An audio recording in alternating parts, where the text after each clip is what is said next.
once you've overcome it, it's fine. Just do what you can with it and just work with it.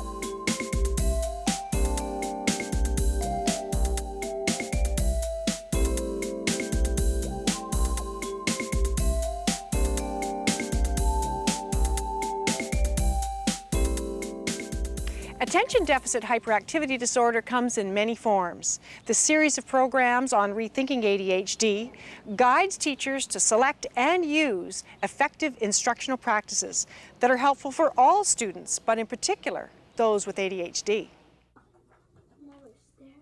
All of the students in this special classroom have ADHD.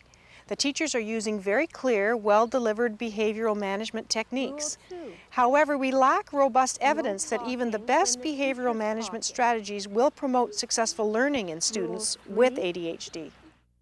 In this program, we will take a look at two of the most common profiles of ADHD: the relationship between inattention and academic underachievement, describe working memory, and finally look at instructional choices and cognitive load. Let's take a closer look at the most common profile, the combined type. Combined type ADHD is actually the most common form of ADHD. It's often called classic ADHD. And about 50 to 70% of individuals with ADHD actually have combined type. These individuals and the children will manifest problems in both inattention and hyperactivity and impulsivity, though in adolescence, the overt restlessness, hyperactivity won't necessarily be visible, rather it will be experienced as inner restlessness and need to be busy all the time. Some examples of types of symptoms would be these youngsters would have difficulty keeping their minds on one thing at a time, ignoring irrelevant information and keeping hold of what's really important. Starting and completing work, often they're called procrastinators. They don't get the work done. They could be constantly fidgeting in their seats. These are the kind of profile that you would see with a child with combined type ADHD. The main concern, however, from the teacher's perspective, is what we would term academic underachievement, often failing or at high risk for failing the grade despite good ability. And in particular, teachers often are concerned and parents are concerned because these youngsters have difficulty in math, in written expression, and key areas of the curriculum. For example, we've observed they use immature strategies such as finger counting, even though we know they know that those number facts. They might talk aloud as they're trying to work through the problem. They may be fidgety, distractible, go off task. As a result, they complete far, far less work. Let's turn to look at the predominantly inattentive type ADHD. What's concerning is most are girls, and they go unnoticed. They're at risk of under-identification and under-treatment, in spite of cognitive and academic difficulties. This occurs because acting out behavior in class is much more noticeable and disruptive compared to the inattentive students' inner struggle to focus and concentrate. Children with inattention, often referred to as the inattentive child, the inattentive subtype, are amongst the 3 subtypes of ADHD are the second most common. So about 25 to 35% of those with ADHD would meet criteria for the inattentive subtype. As implied by the name, these youngsters would have major problems in concentration, in organizing the materials, often very forgetful, losing their things, forgetting even simple daily routines such as forgetting to write down the homework in the agenda, in their homework agenda book, forgetting to take the book they need for homework, and even if they do the homework, often having it in their backpack but forgetting to hand it in. There is another slightly different profile that may also co-occur with this inattentive subtype, and that is the youngsters who are very daydreamy. They're often slow-moving, often described as in their own world, a bit space cadetish. And that's a slightly different profile, but it's still quite common. What we know is that girls in particular often meet the diagnostic criteria for this inattentive subtype, more often than boys. And girls in particular are overlooked and under-referred, and even when they are referred, they're underdiagnosed. And even, it's not really surprising if we think of the major difference between how girls manifest with their symptoms of ADHD versus boys. And that is, girls rarely exhibit the really overt disruptive type of symptoms of ADHD, so they're less likely to get out of their seat and race around the class. They'll be sitting at their desk, fidgeting, fiddling, not concentrating, daydreaming, but they're not disturbing anybody, and so don't draw attention to themselves. If they are referred, physicians also are less familiar with that type of profile, so may be less likely to confirm a diagnosis of ADHD. And finally, even if a girl with ADHD does receive the diagnosis, they are less likely to receive treatment, for example, with stimulant medication. So they really have much more likely than boys with ADHD to have their needs unmet, certainly in the medical community and also in the educational community. They're overlooked. They didn't really go through exactly what it was that I had, and I didn't really know, so it was just hard to kind of understand. So I think it's, you know, you need someone to kind of sit there and go through it with you and tell you what it is. Also, I think self-confidence, too, was kind of hard because they kind of told you, like, what you couldn't do and what you can't do. And I don't know, like, basically when I took courses, I tried to take courses so that I could prove, like, I was told that I wasn't very good at math. And I took math courses to kind of improve, to show that I can do them, I can take it, so. What advice would you give to someone who may have ADHD? I think to kind of go out and seek help whenever you can, because I think that was my weakness, was I didn't know what was out there. And there are a lot of people out there willing to help you, especially like I had the teacher who kind of noticed and showed me the Learning Disability Center at Humber. My parents were there supporting me and just realizing that you have support. There are 3 subtypes of ADHD: the hyperactive impulsive subtype, which is the least common subtype, and the combined and the inattentive subtypes, which are more prevalent. Classification into a particular subtype depends upon whether the child meets criteria for symptoms of hyperactivity, impulsivity, or symptoms of inattention, or both. In this program, we are highlighting that it is the symptoms of inattention which are a key characteristic of both the combined and inattentive subtypes that are most frequently associated with academic underachievement. We have also highlighted that girls are more likely to exhibit symptoms of inattention than symptoms of hyperactivity impulsivity, and as a result, are frequently overlooked and are often underdiagnosed. What we know is that inattention is often referred to as a developmental risk factor. And why it's considered to be such is that it's known that if we look at children who are rated by teachers as well as by parents as particularly inattentive in kindergarten and grade 1, these children are more likely to really have poor academic performance, low self-esteem, and problems in terms of just generally functioning in the classroom, often needed the instructions to be repeated, otherwise they can't get any work done. Longitudinal studies who have looked at children who were rated again by teachers as inattentive in kindergarten, and this is not to the level of a diagnosis of ADHD, but markedly inattentive. When we follow those children up to grade 5, it's these inattentive youngsters from kindergarten are much more likely to have reading difficulties in grade 5, even if we control for their level of hyperactivity, impulsivity, their pre-reading skills, etc. in grade 1. So it really is a risk factor for subsequent achievement in school in particular. In our own research, we have demonstrated repeatedly that inattention, as rated by parents and teachers, is related, strongly related to poor working memory, particularly visual spatial working memory. Also, we also find that inattention, as rated by parents and teachers, is also related to poor listening comprehension, poorer reading comprehension, poorer performance in math, etc.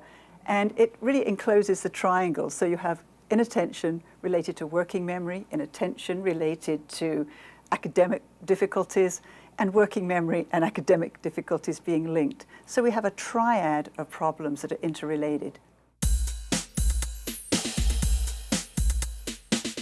So let's take a moment to take a look at a youngster with ADHD in a classroom context. What we're going to be seeing is a young boy seated at a table, and he's doing a maths assignment as typically is given in a classroom. So we'll see him start his work and then become distracted. So let me start the videotape for you. And here we see him. Here he starts, and all of a sudden, oops, we can see something's going wrong. He's clearly losing focus, he's losing attention. Fidgeting, starting, turns the page over, looks at it back again, a lot of problems. Something's going on, he's got something else in his head. And so he goes on. So what I would like now to explain to you is what we think might be going on in this youngster's head while he's trying to do the task. What happens in working memory during a typical academic activity? Working memory is often referred to as an active mental workspace. It's a cognitive system that allows us to hold and manipulate information online for a few seconds during problem solving or other cognitive activities. And it's this internal representation in working memory that we use to guide our decision making, so that behavior and actions are not dominated by immediate sensory cues in the environment. By contrast, long-term memory is often referred to as a filing system for a more stable or longer-term storage of information. And typically, cues in the environment or in working memory trigger the need to rapidly retrieve information from long-term memory and bring it into working memory along with other types of information. Conversely, information in working memory may be reorganized and encoded back into long-term memory. Here's what might happen when a teacher gives instructions out of order and they are interrupted. Okay, students, take a look at your math worksheet. Note there are addition and subtraction questions. Make sure you don't use the wrong sign. And remember, I want to see how you solve the problems. Children in the band, please note that band practice will be in the gym at 12 noon. Oh, and before you start, remember to put your name and the date on the top of your worksheet. This is an illustration of working memory in a typically developing child. As the first instruction is given, the student retrieves relevant information from long-term memory to hold online in working memory. Now the student interprets and generates internal representation of the teacher's rather complex instructions and holds those online. With the PA announcement, the student extracts critical information and stores it in long-term memory for later use, and protects the existing information in working memory from interference. This is an illustration of working memory in a student with ADHD. First, it's important to remember that the student with ADHD may have a smaller working memory capacity to begin with. First, the student's affective response to the history of repeated difficulties with math takes up valuable space in working memory. His slower processing speed impedes the translation of complex instruction, so he tries to hold them online verbatim. But the PA announcement has tipped the scales. He's on cognitive overload, unable to block this irrelevant information, which triggers retrieval of other information. Where's my drum? And relevant information is lost from working memory. Moreover, there's no room for those final instructions about details, about name and date. So he is left with the gestalt of the task, no details, with irrelevant information online that could disturb his performance.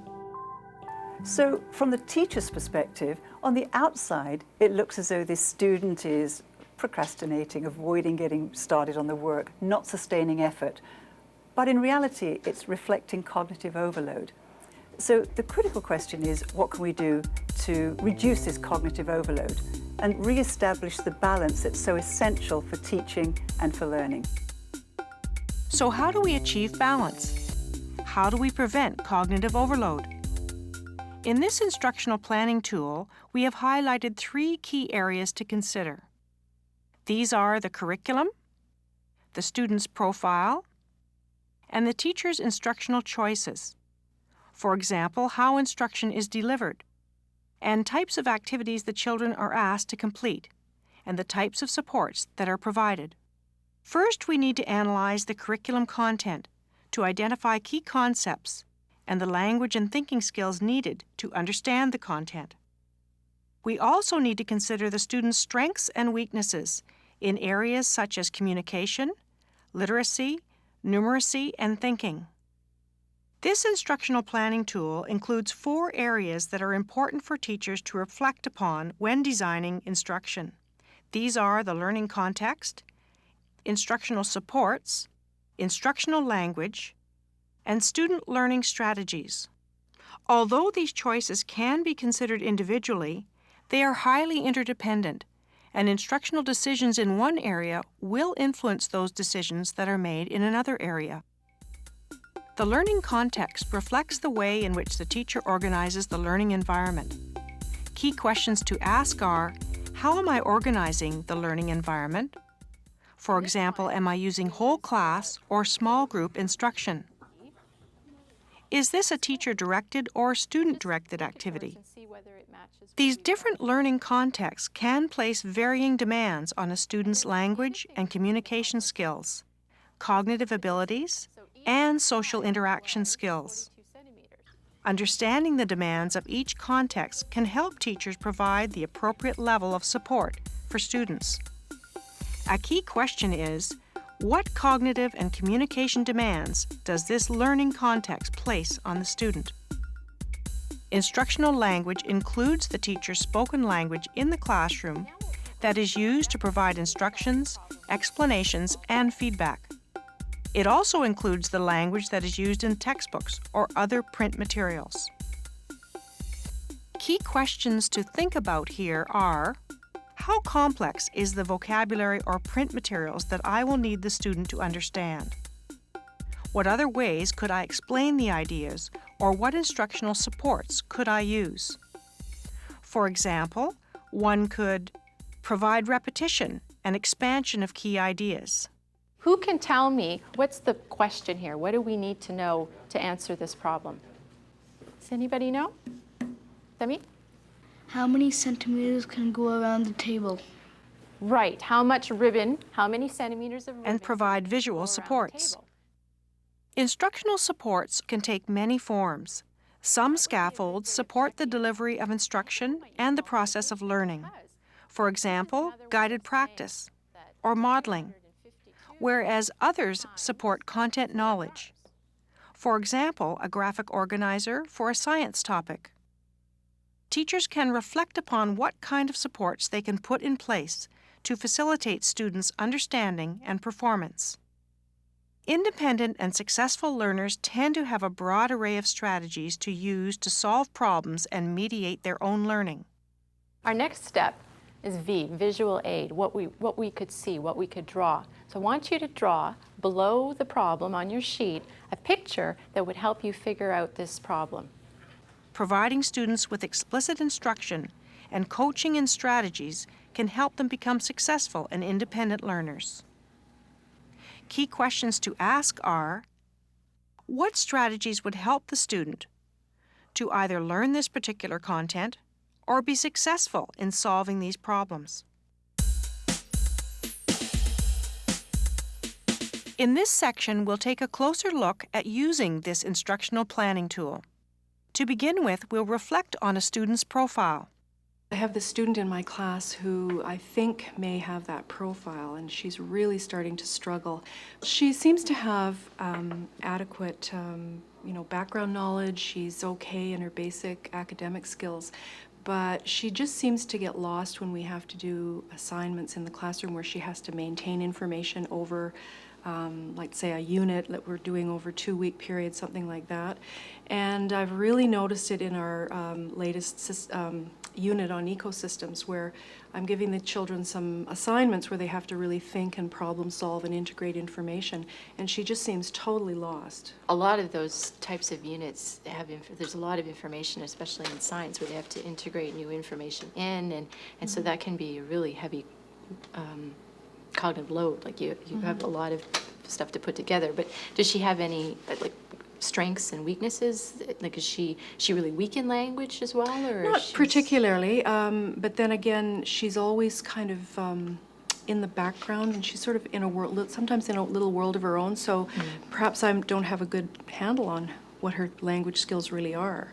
She seems to follow along sometimes, and then other times when she has to actually produce some work, she's really seems lost. Based on this student's profile and the analysis of content, we can make several instructional choices that may facilitate learning for this student. The teacher has decided to do a teacher-directed lesson to introduce the concept of adaptation. Graphic organizers are used to connect and highlight critical information. Visuals help make abstract concepts more concrete. Familiar examples can be used to explain new concepts. Now the next animal that we're going to talk about is a little bit different than the giraffe, because some animals, in order to survive in their habitat, use disguises. They want to blend in with their environment. So we actually have an animal in the classroom that we can take a look at and think about its adaptations.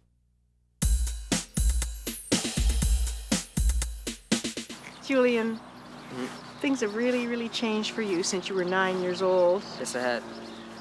Tell me about it. Grade 5 is a real challenge for me to go to school. Writing off the board was really hard for me. Concentrating for like math or science, that was pretty hard. I was behind in all my work. How do you keep track of everything? Well, I have an agenda, which I write every day in what I've done at school and what I have to do after school.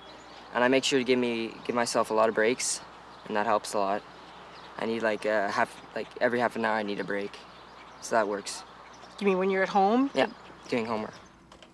If there was some advice that you would give to all of us, parents, teachers, students, everyone, about appreciating the challenges of ADHD, what would you want to tell us? I would tell them that it is a really hard challenge. It's a really hard thing to climb. And once you've overcome it, it's fine. And then it's much better. Let's see what teachers are saying about this cognitive approach. I think they're probably just as exhausted as I am. Yeah. School is a huge challenge for them. I thought one of the important parts was the working memory, that it's so brief for them, the importance of having it up on the board, somewhere visual for those kids to alleviate a lot of anxiety. They're not forgetting their steps, because how many times, what do we do next? What do we do next? What are we supposed to do? And they're so stressed because they don't know what to do on the steps. And so if it's right up there, just highlighting that importance of, visually there for them. Because they can be more self-directed and check themselves. I mean, isn't that ultimately what we want for kids, is for them to be more independent? They're going to have a lot more breadth and scope to them. So instead of, when I went to teachers college, a one-page lesson plan, you need a 3-page lesson plan. It's really about purposeful planning. It's not about going into the classroom and not having a really clear vision of what that lesson outcome is going to look like, because you're always thinking about that as you do your planning. Teaching is a challenge. We are constantly seeking ways to match instruction with the needs of the student. In this video, we've provided the implications of rethinking ADHD as a disorder with cognitive weaknesses. To recap, academic underachievement is associated with symptoms of inattention and poor working memory. Girls often exhibit these symptoms of inattention and are overlooked. Modifying our instructional decisions and choices can boost academic success. As teachers, we can modify our teaching strategies to reduce this cognitive load.